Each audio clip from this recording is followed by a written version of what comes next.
Thank you all for coming. It's delightful to be back again in person. I've missed the week in the desert, and in fact, this week is particularly good for me from Texas to be here, Julie to be here, because there's an ice storm at home, and power's gone out, and it's a wonderful place to be, more wonderful than usual. I'm going to talk today about a question that I have posed to my students over the years when I talk about the American Revolution.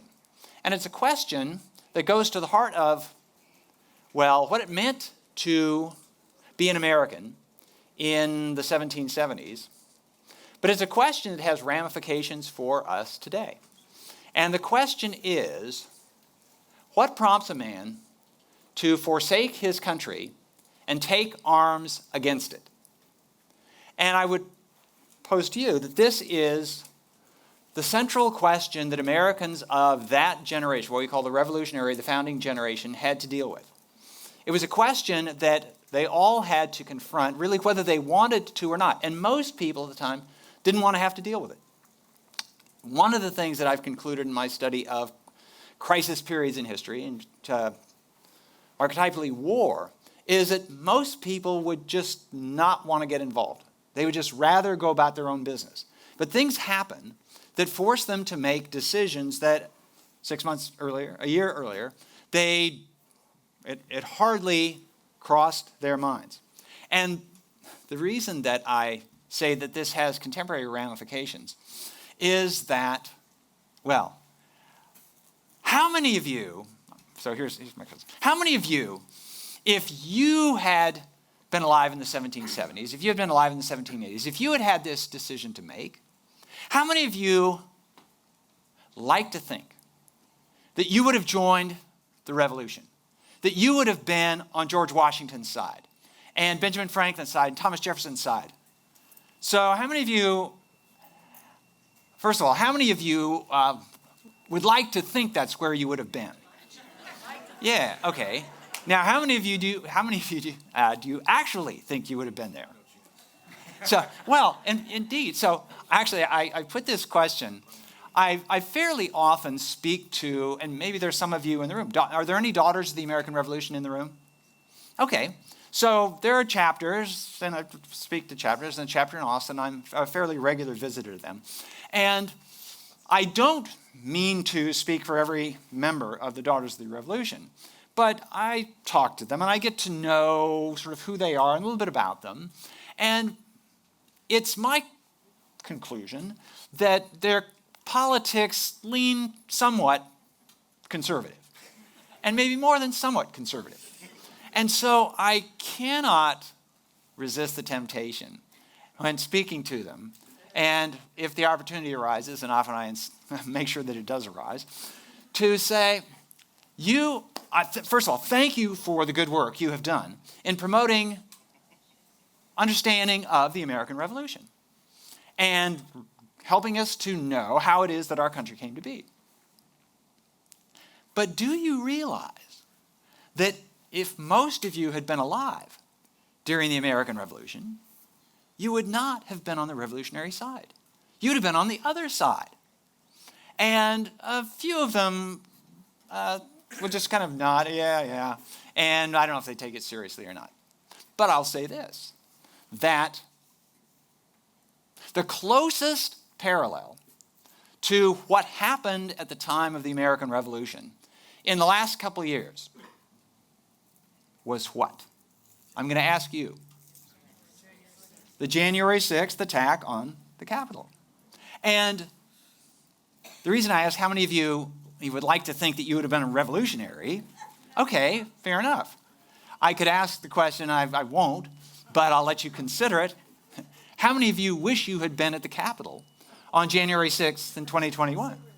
In fact, this actually, I know nothing about your politics, but I will say that it's people on the left side of the spectrum, I think, are the ones who most imagine that they would have been for liberty and independence and all this. They would have been there with Sam Adams and James Otis and the Sons of Liberty and all this stuff.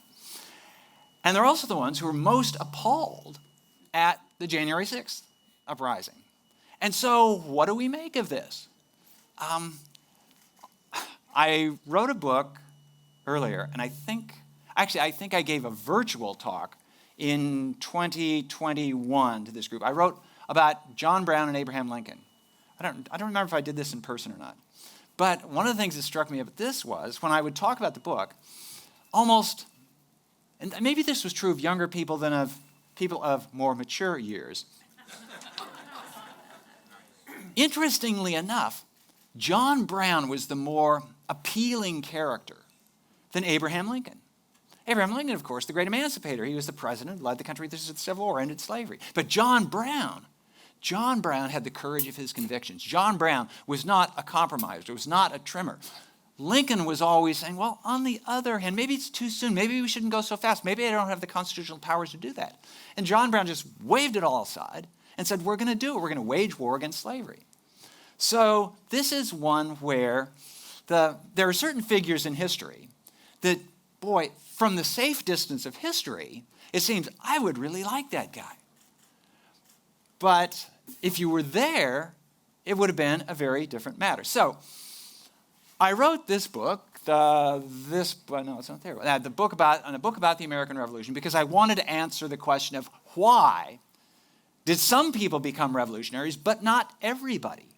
Now, I don't know the last time you had a history class, but the very shorthand version of the story of the American Revolution is Americans over years and years got fed up with red tape and laws emanating from London that they didn't like, and they had no hand in legislating. And they said enough is enough, and they rose up and they threw off the British yoke, and now we had the United States of America. And if you only had 15 seconds to explain the American Revolution, then that's close enough. That's about all you can get in 15 seconds. But in fact, the story was much more complicated than that. Over the years, I have compiled what I somewhat immodestly call Brands' Laws of History. And these are really my observations of things that happen kind of again and again, or tendencies, or characteristics of humans over time. And I will say that the first of Brands' Laws of History is that there are no laws of history. But there are tendencies, there are patterns. But the second law, so the second substantive law, is it's complicated. It's more complicated than you think. And that's true no matter how complicated you think it is. It's more complicated than that. And if you want to understand the past, that's the first thing you have to bear in mind.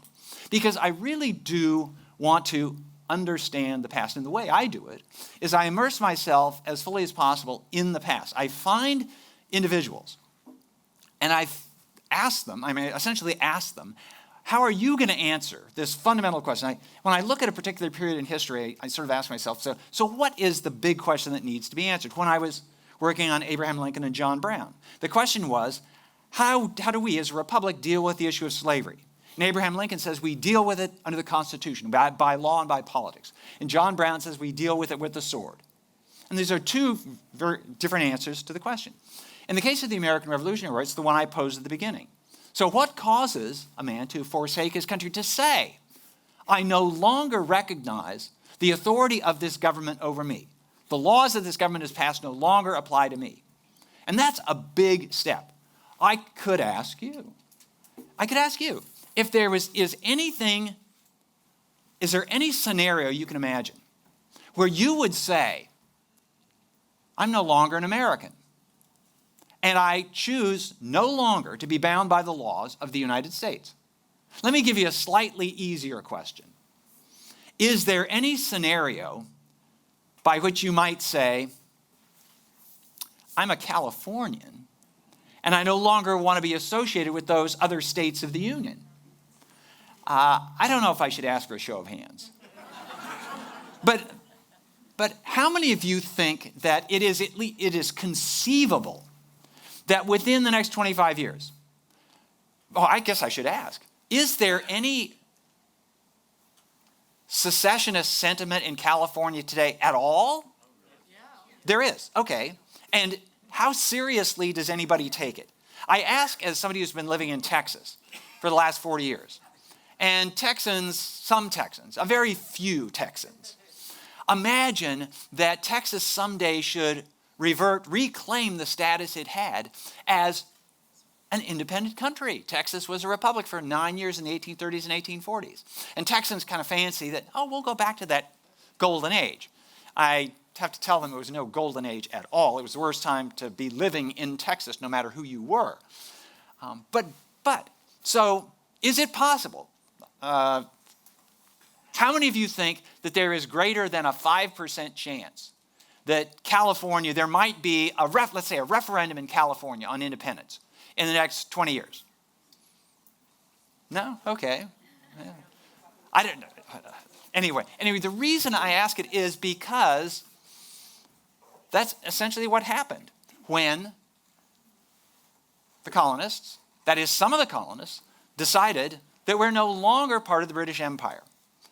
Now, they were farther from, no, they weren't actually that much farther from London than Sacramento is from Washington.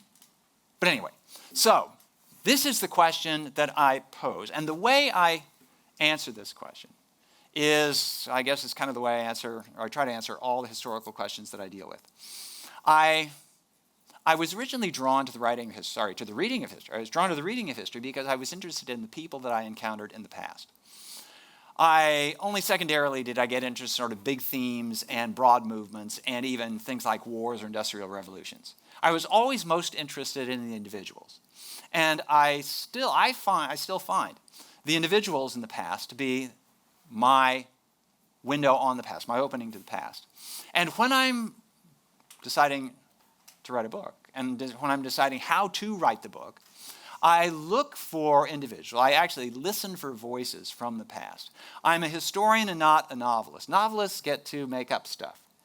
And they might be motivated, they might be grounded in a particular moment in the past, but if they don't know what this particular character thought, well, they get to make it up. If they don't know what this particular character would have said, they get to make that up too. As a historian, the rules are different. And if somebody doesn't tell me what he or she is thinking, I can't assume that that's what he or she is thinking. So I'm looking for individuals who can take me back to the past. A study of history involves at least two things, two questions you want to ask and then answer. One is, why did the past turn out the way it did? Why, for example, did this uprising against the government of the British Empire succeed in the 1870s and 1880s? Why, for example, did the uprising against Congress in 2021 not succeed, at least yet? So that's one question. Why did the past turn out the way it did? And the other question is, and to me this is intrinsically more interesting, and that is, what was it like to be alive then? What did the world look like to those people who were alive then? What questions did they have to answer? And of course, they all had their lives. They all had things they had to deal with. I have occasionally experimented in how to present the past. I've written 2 history books in the present tense. And I'll be the first to say it sounds weird. It's actually unusual, even for novelists to write in the present tense. But you want to know why I tried these 2 in the present tense? It was because I got the idea first back in, 2000 or thereabouts. And there was this new author of fiction who was dominating the bestseller lists. His name was James Patterson. And I decided I was going to read James Patterson to see what it was that people liked about James Patterson, knowing full well, of course, that he wrote thriller novels. And I wasn't going to write thriller novels. But as a writer, I want to know what works for writers. And there are 2 things that struck me right away. The first thing that struck me right away was the writing in the present tense.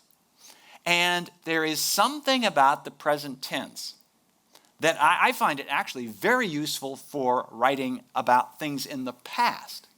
Because, you'll have to decide whether you agree with me on this, but if you want to know what it was like to be alive at a particular moment in the past, if you want to know what it was like in 1776 to make a decision, should I vote in favor of American independence or not?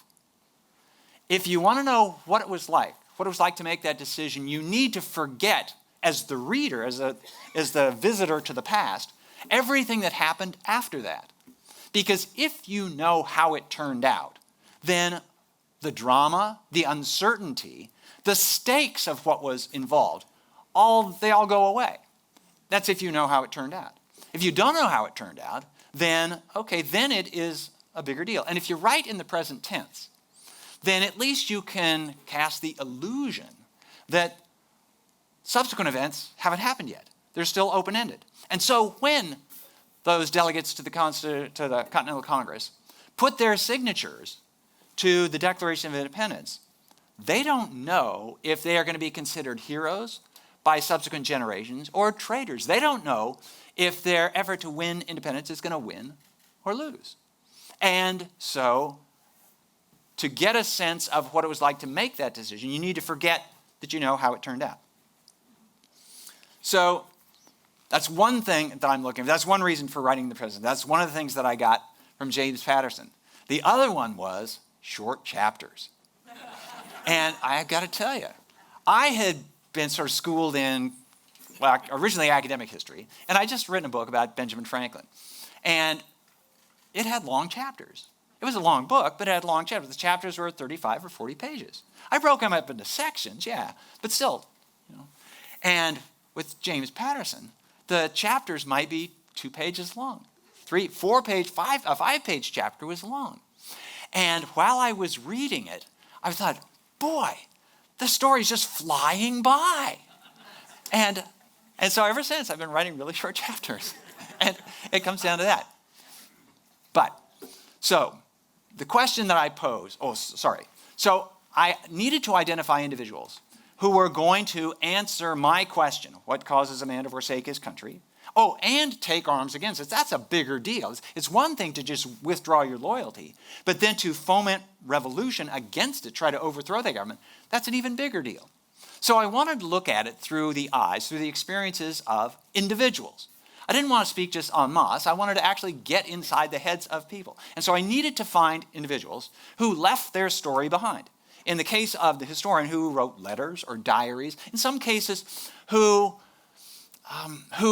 conversations, whose actions were noted by people at the time. Historians call these primary sources. They were generated by participants or immediate eyewitnesses. And for me, because I am listening for that historical voice, I also want people who can write compellingly, whose voice comes across. To the extent possible, I like my historical figures to be able to tell their own story. Just as a personal matter of taste, I really get edgy, I get suspicious when a historian, even a very noted historian, proposes to just tell me this is the way it was. Because my immediate reaction is, how do you know that is the way it was? How do I know that you're not making this up or shading things or interpreting the way you want it to be? And if, on the other hand, if I or another historian can say this is the way it was, and here's Benjamin Franklin saying so, or this is George Washington saying so, then basically I bring my witnesses to the witness stand, and they speak for me. One last thing on this subject, and that is that sometimes I imagine that I'm writing a play, and it's not a history book, but it's actually a play. And the thing that characterizes plays is they're carried along almost entirely in dialogue. I mean, there are some physical actions that people do, but for the most part, they're talking to each other. And if I can, to the extent that I can pull that off, I try to do it that way. Again, because I guess I was originally drawn to history by these people who were telling their story to me. I read diaries, I read letters, I read the journals of Lewis and Clark and people like this, and I thought, okay, this is great. This is what it was like to be alive then. So I tackled this question of sort of why was there an American Revolution? Why did it turn out the way it did? By focusing on several individuals, half of whom became patriots, half of whom, sometimes I lapse and I say, became loyalists. In fact, no, they didn't become loyalists. They remain loyalists. And here, in trying to convey what the American Revolution was about, I have to kind of overturn conventional wisdom, put it on its head. Because since we know how it turned out, since on the 4th of July every year we celebrate American independence, we know it worked out. They won. The rebels, revolutionaries, they won. But that was by no means foreordained. And it's also kind of commonsensical to us that maybe you remember this on President's Day, or maybe you remember when it was celebrated as Washington's birthday. Well, of course, George Washington became the leader of the revolutionaries. Well, this is where I get back to what I was sort of saying about the Daughters of the American Revolution, that there's no of course about it at all. George Washington was a very unlikely revolutionary. Revolutionaries are typically people who are dissatisfied with the status quo. I mean, they're very dissatisfied with the status quo. They'll tear up the status quo by the roots and create something new. And George Washington had very little reason, really, to be upset with the status quo. The status quo in Virginia and in the American colonies under the British Empire was very good to George Washington. He was the wealthiest man in Virginia, and he had pretty much everything that money could buy. He had all the respect of his contemporaries. So what more could George Washington want? Why would he risk all of that by saying, I'm no longer a subject of King George, under whom he had come to great success? So the question is, it's not sort of why George Washington sort of became the leader, or I should say, so the thinking is, well, yeah, George Washington is going to become a revolutionary because that's the side we want to win, that's the side we are the heirs of. And that's the obvious way history unfolds. But I try to explain that actually that wasn't so obvious at all. Another figure that I focus on is Benjamin Franklin. Benjamin Franklin was an even less likely revolutionary than George Washington. George Washington probably would have succeeded almost kind of regardless of the governmental structure of the British Empire, because he had landed property and it was a farmer, a very large-scale farmer. But Benjamin Franklin's success required the British Empire. Benjamin Franklin was born in Boston in 1706 to a family of very modest means. He had just a smattering of formal education, and then he had to work his way through the world. And he outgrew Boston at the age of 17. He ran away from home in rebellion against his father and his elder brother, to whom he was apprenticed. Now, to the extent that the historian or anybody else is looking at for portents of the future in the childhood of somebody, is the child the father to the man, Benjamin Franklin's rebellion against his father perhaps foreshadowed, maybe, in some ways, his rebellion against King George, his political father, so to speak. I'm not going to push that one too far, but Benjamin Franklin ran away from home in Boston and landed in Philadelphia. And in Philadelphia, he prospered, he matured, he became a world figure. And it was kind of dumb luck that he landed in Philadelphia. He actually wanted to get a printer's job in New York, but they didn't have any jobs for printers in New York at the time. So he went on to Philadelphia, and he succeeded brilliantly in Philadelphia, and then he outgrew Philadelphia, and he went to London. And so here, by the time I ask this question, I've sort of given away the answer, but the question I'll pose to you anyway, and that is, if there had never been an American Revolution, are there any of the group that we call the Founding Fathers, that founding generation, are there any of those that you know, that you can guarantee that you would have heard of? Would you have heard of George Washington? Quite possibly not. Because we all heard of George Washington when George Washington became commanding general of the Continental Army. And no revolution, no Continental Army. Would you have heard of Thomas Jefferson? Again, very likely not, because Thomas Jefferson became famous for writing the Declaration of Independence. And no revolution, no Declaration of Independence. Who is the only member of that group that the world would have heard of, for certain, absent a revolution? Benjamin Franklin. And why? Because he was already world famous before the revolution broke out. Now, a personal aside here. I wrote a biography of Benjamin Franklin. It was published about 22, 23 years ago, something like that.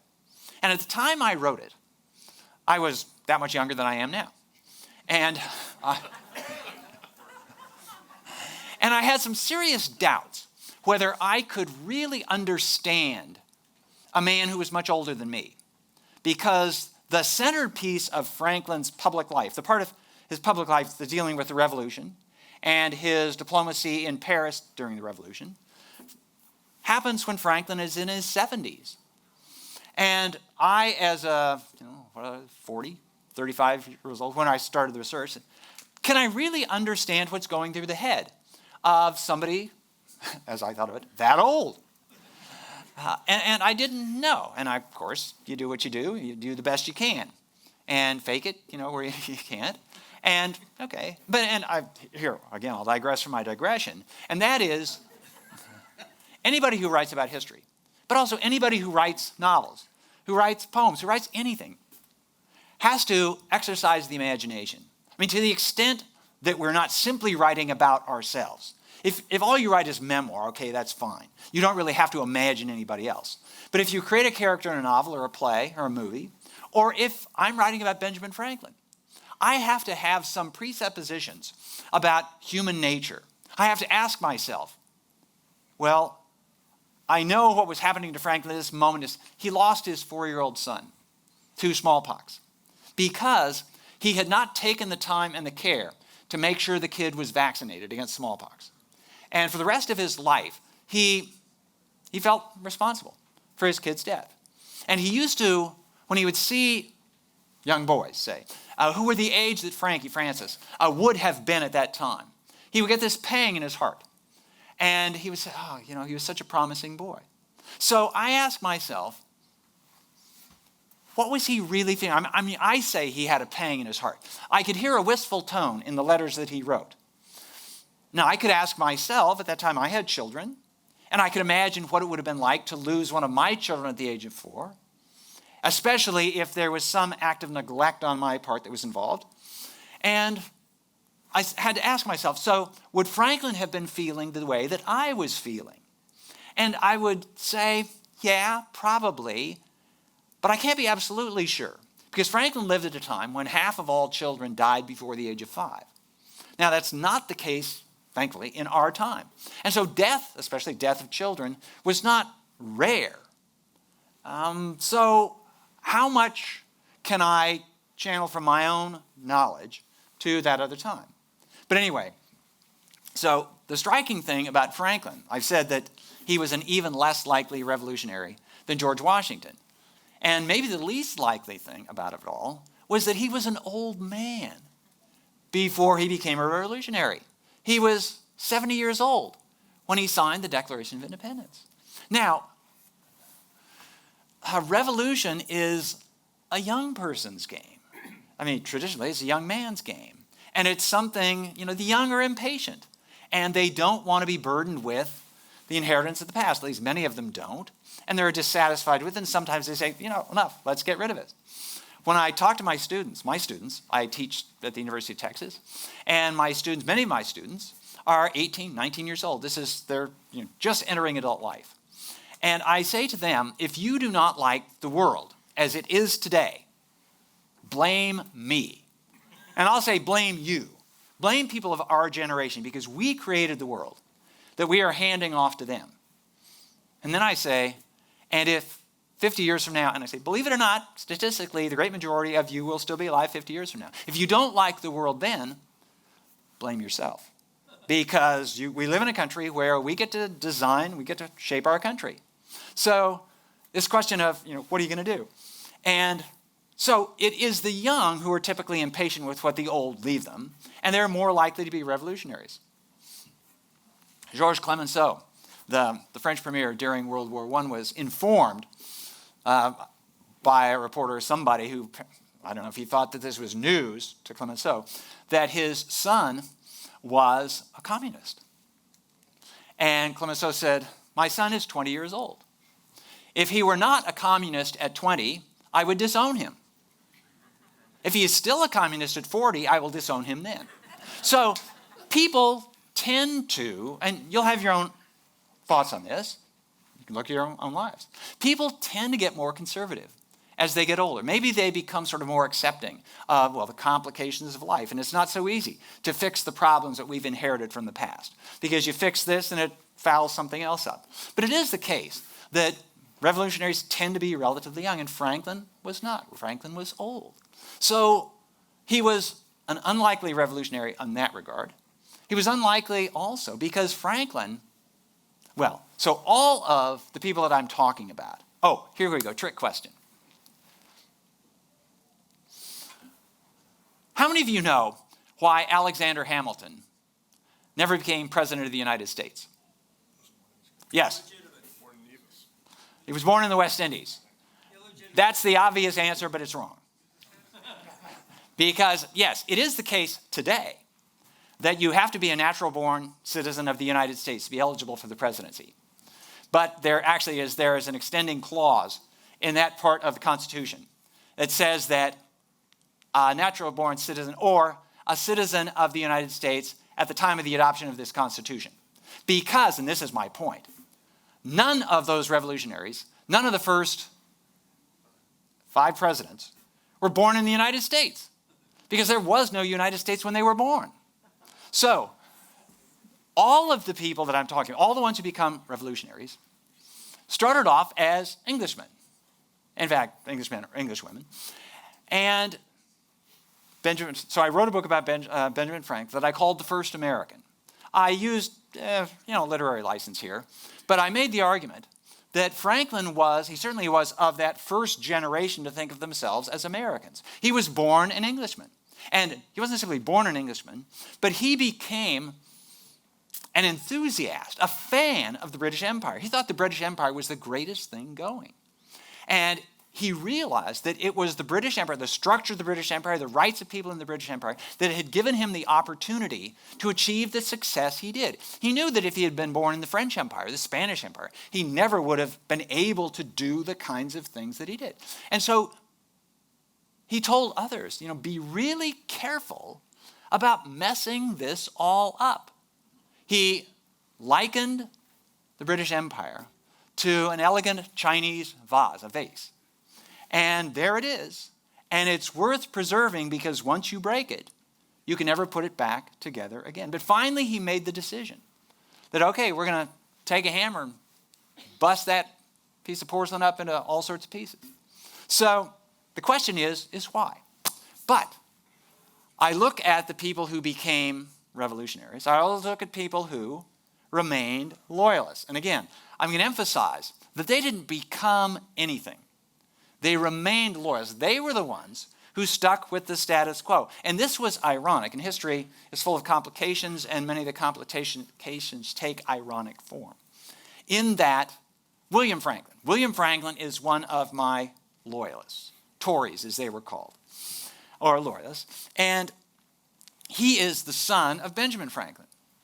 And William Franklin was doing his job, and it was his job. He was the royally appointed governor of New Jersey.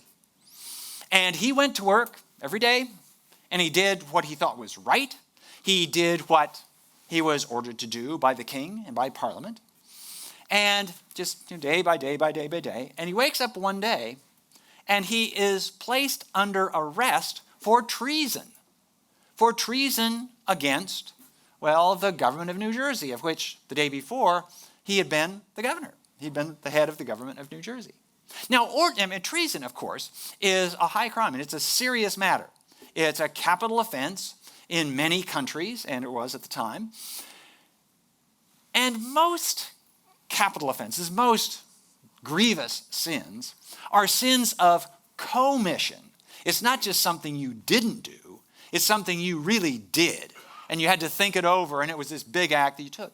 He had taken no big act. He hadn't done anything different. He simply refused to forsake his country and take arms against it. And for this, he was imprisoned and eventually expelled. And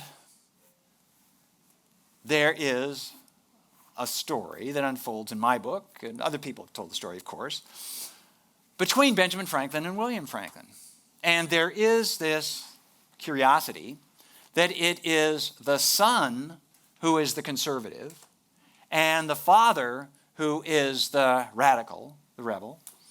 And it's also a reminder of what I like to call the distinction between big history and little history. And perhaps some of you will have heard me mention this in previous installments of the Writers' Festival. But big history is the stuff that happens to people in large numbers. It's the history of wars and peace and revolutions and great natural disasters. And it's the stuff, it's the headlines that you read in the newspaper. It's not just what happened to one person on one day. That's what little history is. My father, who, while he was alive, was something of my model reader. My dad was a businessman, and while he was working, during his working years, he didn't read much in the way of books. He read Fortune magazine and Wall Street Journal. Iron Age, his field was hardware and cutlery. And when he read stuff, he liked it to give him sort of a firmer grip, a greater purchase on the world as it actually was. When he retired, he still read the Wall Street Journal and all that stuff, but now he had time to read other stuff. And he liked to read. He liked history. But he always took his history in nonfiction form. And so he was a model reader of mine. And he would ask me, okay, so what's the point of all this? Where is this leading? And quite honestly, now I'm asking myself, where is this leading? How did I get off on this digression?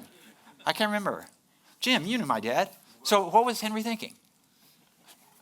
Henry always wanted the inside dope on everything. He did, yeah. Anyway, it'll come to me. So back to William and Benjamin Franklin. There is this personal story where, I know what it was, yes. So my father, he did have the complete biography of George Washington by Douglas Freeman. Any of you know the book? It's a classic work on George Washington. It's 7 or 8 volumes. And he had it on the bookshelf of his office, his home office, his study.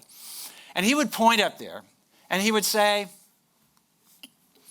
I read every one of those, and I can tell you what George Washington had for breakfast on every day of his life. And in fact, I read those books too. And it's just about right. They're very detailed. But I say, when I'm talking about what George Washington had for breakfast in every day of his life, that's little history. That's what a person did on a given day, out of sight of the rest of the world. And I'm interested in those places where little history and big history intersect.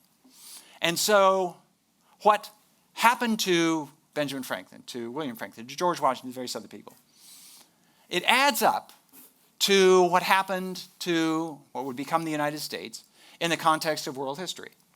And in the case of William Franklin and Benjamin Franklin, this big question, what causes a man to forsake his country and take arms against it, was one that was decided differently by the two men. And it led to a rift in the family, as you imagine it would, because Benjamin Franklin has said to his son and said to the world, I am no longer a subject of King George, while William Franklin is King George's senior official in the American colonies. And in fact, William Franklin is responsible for trying to find out what Benjamin Franklin is up to, spying on his father. And his father takes this amiss, as you might imagine. The war progresses, and eventually Benjamin Franklin's side wins. The rebels win. I'm not going to say entirely against all odds, but it wasn't a slam dunk by any means. At the end of the war, Benjamin Franklin rebuilds his connections, rebuilds bridges to people that he knew in Britain before the war. He spent 18 years in Britain before the war, and he got to know lots of people. Another reason why it was so unusual that he had become a revolutionary. During the war, he suspended communication with most of them. He said, okay, you are on the other side, I'm on this side, and we have nothing to do with each other. The war ends in an American victory, and Benjamin Franklin's British correspondents, they said, let's let bygones be bygones. Let's get on with our lives. And Franklin was willing to reconnect, to kiss and make up with everybody except his son. And William Franklin was quite open to the idea that we should let bygones be bygones.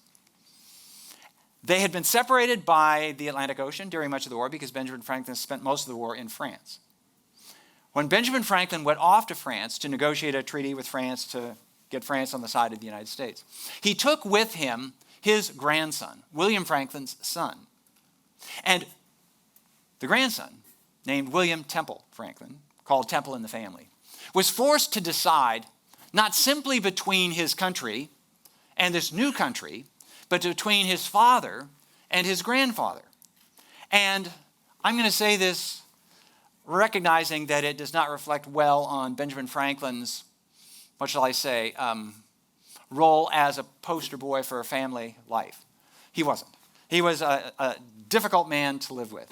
And Benjamin Franklin sort of stacked the odds so that Temple Franklin pretty much had to choose him, his grandfather, over his father. Okay, and Temple, he's 16 when they go off to Paris. And he's, okay, but then the war ends. And Temple Franklin, as you can imagine, wants nothing more than to put his family back together. He has had to choose during this long war, lasted from 1775 to 1783. He had to take sides between his father and his grandfather, and this tore the young man apart. And so the war is over, and Temple Franklin is trying to figure out how to get his grandfather and his father back together so that so the family can be one, finally. And he observes that his grandfather is willing to make up with the other people that he had separated from during the war, and he imagines that if only he can get his grandfather and his father back together so they can see each other face to face, then that old family connection will resume, because Benjamin Franklin and William Franklin had been not simply father and son, they had been business partners. They each had promoted the other's career. They had been fans of each other. They were close. So Temple knows that his grandfather, Benjamin, is not open to this idea. Nonetheless, Temple, while in Paris with Benjamin, writes to William, writes to his father, and says, misleadingly, falsely, that grandfather wants to get back together with you and wants us to be a family once again. So Benjamin Franklin doesn't know about this, but Temple goes on to say, finally, when he hears that Benjamin is leaving Paris to go back to America, he's now 80 years old, basically going back to America to die. And he knows that and William Franklin is in exile in Britain. The war has ended. And so William Franklin is not going back to America. He's not wanted in America. And Benjamin Franklin, once he gets back to America, is not coming back to Europe because he's not going to live long enough to do it. So Temple Franklin realizes this is the last chance. And the ship that leaves France is going to make a stop in Southampton, England. And so Temple writes to William saying, grandfather and I will be there. Grandfather and I will be there. And grandfather wants to talk to you. And so William gets this letter, and he shows up at Southampton at the appointed time. And Temple is kind of watching his father, looking for his father, and he's delighted that his father has come. And he's looking at Benjamin, his grandfather, to see how Benjamin is taking this. And Benjamin Franklin, initially, he's crowded because Benjamin Franklin at this time is really famous, and lots of people have come to see him. And here's William sort of in the back of the crowd. And Benjamin doesn't realize that his son, his estranged son, is at the back of the crowd until he gets really close. And then when he sees him, he's utterly taken aback. And he realizes that somebody has set him up. He realizes it was Temple. And he doesn't want to have anything to do with this.